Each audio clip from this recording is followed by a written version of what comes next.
ஓம் நமச்சிவாய. அதாவது இன்னைக்கு நம்ம பார்க்கக்கூடிய தலைப்பு கேந்திர தோஷம். இதைத்தான் நவீனமாக கேந்திராதிபத்திய தோஷம் அப்படின்னு சொல்லி ஒவ்வொருத்தரும் ஒவ்வொரு பேரில் சொல்லிக்கிட்டு இருப்பாங்க. இந்த கேந்திர தோஷத்தை பற்றி மூல நூல்கள் ஒரே ஒரு புத்தகத்தில் தான் மிக தெளிவாக இருக்குது. அது எந்த புத்தகம் அப்படின்னா சதா சிவ ஜோதிடர் எழுதிய இயற்றிய சந்திரகாவியம் அப்படின்ற ஒரு புத்தகம். ரொம்ப அற்புதமான புத்தகம் சந்திரகாவியம். இந்த புத்தகம் 1938 வெளியான மிக மிக முக்கியமான புத்தகம். இந்த கேந்திர தோஷத்தை பற்றி, இந்த கேந்திராதிபத்திய தோஷத்தை பற்றி ஒவ்வொருத்தரும் ஒவ்வொரு விதமாக டிசைனாக சொல்லியிருக்காங்க. ஆனால் மூல புத்தகத்தில் உள்ள விஷயத்தை மிக தெளிவாக உங்களுக்கு அழகாக பொறுமையாக சொல்ல போகிறேன். தெளிவாக கேட்டுக்குங்க. இந்த கேந்திரம் அப்படின்னாலே உங்களுக்கு தெரியும் 1, 4, 7, 10. இதில் 1 விட்டுருவோம். ஏன்னு கேட்டால் 1 என்பது கேந்திரத்துலேயும் வரும், திரிகோணம் அப்படின்றதுலேயும் வரும். அதனால் 1 விட்டுருவோம். நம்ம 4, 7, 10 இதை மட்டும் எடுத்துக்கிடுவோம். இதில் சுபக்கிரகங்கள் என்று சொல்லக்கூடிய குரு, சுக்கிரன்,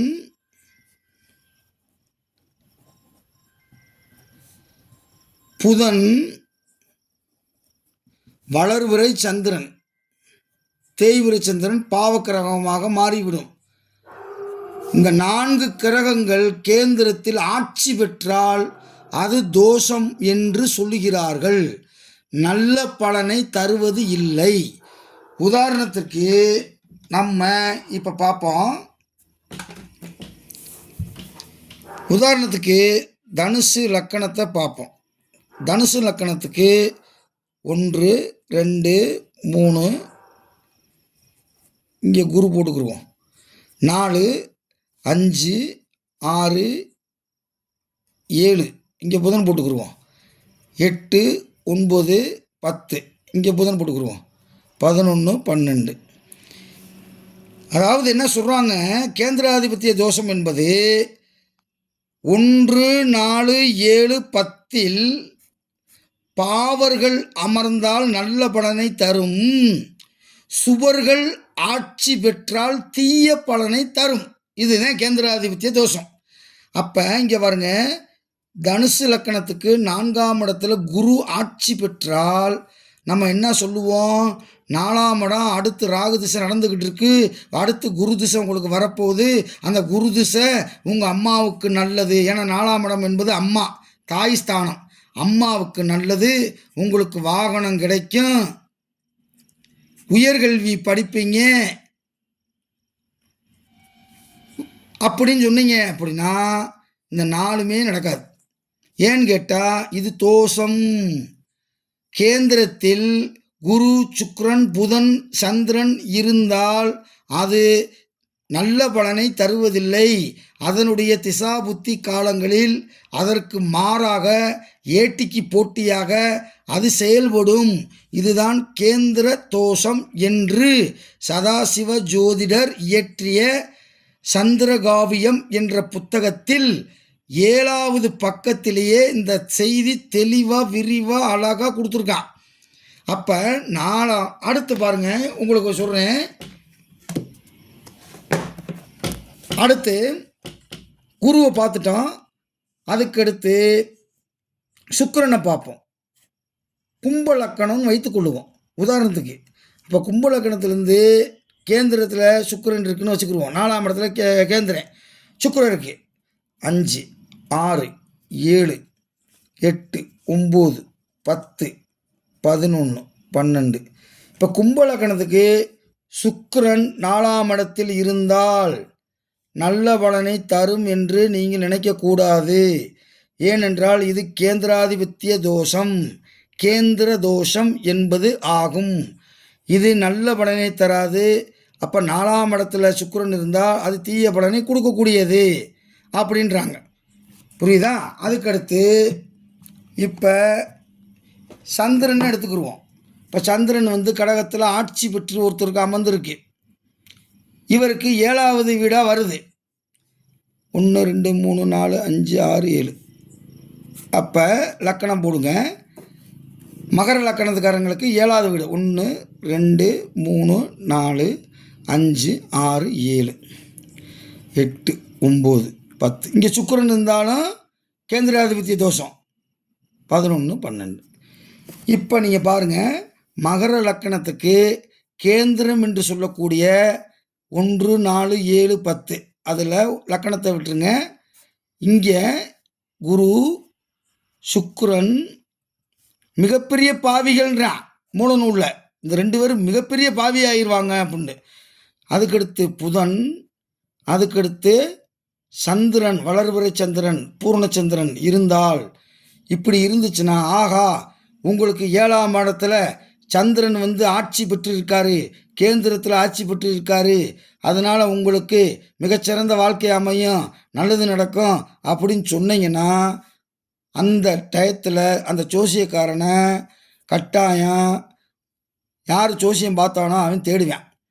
நல்லா இருக்குன்னு சொன்னியே எனக்கு போச்சே அப்படின்ட்டு. இங்கே பாருங்கள், கடகலக்கணத்துக்கு சுக்கிரன் 10ஆம் இடத்துல ஆட்சி பெற்றிருக்கு. உன்னுடைய தொழில் வந்து ஓஹோன்னு இருக்கும். அப்படின்னா தொழில் அந்த நேரத்தில் தான் இழந்திருப்பார். அப்படியே இது ஆப்போசிட்டாக செயல்படும். இதுதான் கேந்திராதிபத்திய தோஷம். புரியுதா உங்களுக்கு? அப்போ லக்கணம் அந்த கேந்திரம் என்று சொல்லக்கூடிய இந்த இடங்களிலே குரு ஆட்சி பெறக்கூடாது, சுக்கிரன் ஆட்சி பெறக்கூடாது, புதன் ஆட்சி பெறக்கூடாது, பூர்ணச்சந்திரன் என்று அழைக்கக்கூடிய வளர்பிறை சந்திரன் ஆட்சி பெறக்கூடாது. இப்படிலாம் அமைஞ்சால் இது மிகப்பெரிய தோஷம். இந்த இரண்டும் மிகப்பெரிய பாவிகள். குருவும் சுக்கிரனும் மிகப்பெரிய பாவிகள் அப்படின்ற புத்தகத்தை இருக்குது. அந்த பாடல் முதற்கொண்டு நம்ம வந்து பார்க்க போகிறோம். வாங்க இப்போ பாயிண்டாக பார்ப்போம். 1, ஜென்ம லக்கணத்திற்கு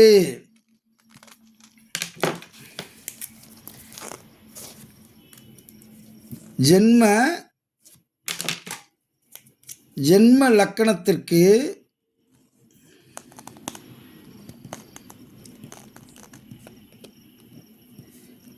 கேந்திரம் என்று சொல்லக்கூடிய என்னும் கேந்திரத்தில்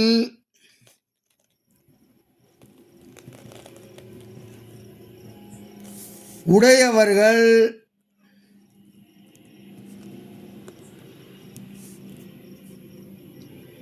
துன்பத்தை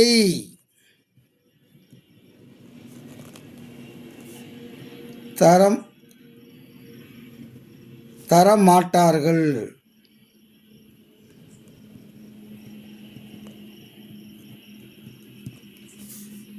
அதாவது குரு சுக்கிரன் புதன் இருந்தால், இதே நேரத்தில் செவ்வாய் சூரியன் தீய கிரக ராகு கேது, சூரியனுக்கு கேந்திராதிபத்திய தோஷம் கிடையாது. இது போன்ற மற்ற கிரகங்கள் எல்லாம் ஆட்சியாக இருந்தால் மிக நல்ல பலனை கொடுக்கும். தீய கிரகங்கள் பூரா நல்லது பலனை கொடுக்கும் அப்படின்னு அர்த்தம். பாருங்க, இந்த பாட்டு போட்டிருக்காங்க பாருங்க. கொடியோர்கள்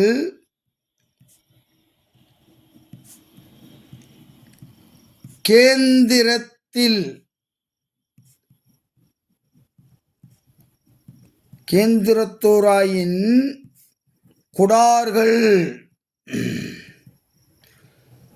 கொடார்கள் கொடிய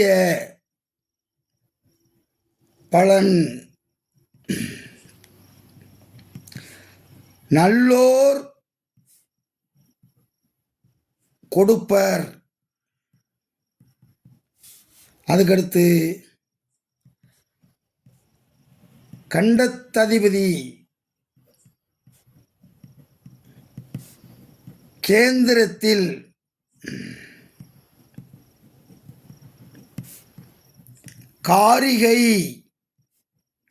காரிகையாய் மண்டு குரு வெள்ளி மா பாவி, பெரிய பாவின்றான். இதே மேட்ரு, குருவும் வெள்ளியும் பெரிய பாவி. அப்போ கேந்திர தோஷங்களில் கொடியவர் குருவும் சுக்கிரனும். இவ்விருவரில் புதன் இளைத்தவர்.